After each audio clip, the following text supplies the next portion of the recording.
দেশজুড়ে বৃষ্টি আর ঝোড়ো হওয়ার প্রবণতা অব্যাহত রয়েছে। তাই দেশের ১৭টি অঞ্চলের নদীবন্দরকে ১ নম্বর সতর্ক সংকেত দেখাতে বলেছে আবহাওয়া অধিদপ্তর।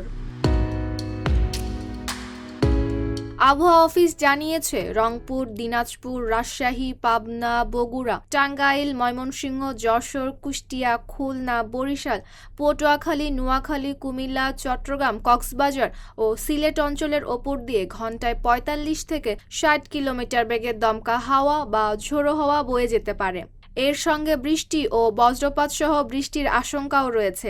এ কারণে এসব এলাকার নদীবন্দরকে ১ নম্বর সতর্ক সংকেত দেখাতে বলা হয়েছে। এদিকে আজ সন্ধ্যা পর্যন্ত দেশের ৮ বিভাগের অধিকাংশ জায়গায় বৃষ্টি হতে পারে। অনেক এলাকায় বজ্রপাত সহ বৃষ্টির সম্ভাবনা রয়েছে। রাজশাহী, রংপুর, ঢাকা, ময়মনসিংহ, খুলনা, বরিশাল ও সিলেট বিভাগের কোথাও কোথাও মাঝারি থেকে ভারী এমনকি অতি ভারী বর্ষণও হতে পারে। RICL TMX, যুগের পর যুগ স্থাপনা থাকে মজবুত। আবহাওয়া অধিদপ্তর জানিয়েছে, দিনের তাপমাত্রা তেমন পরিবর্তন হবে না, তবে রাতের তাপমাত্রা সামান্য কমতে পারে।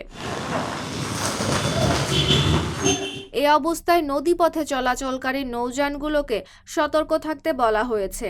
একই সঙ্গে ভারী বৃষ্টিপ্রবণ ও নিচু এলাকার বাসিন্দাদেরও প্রয়োজন ছাড়া বাইরে না যাওয়ার পরামর্শ দিয়েছেন সংশ্লিষ্টরা। Desk report, Dhaka post.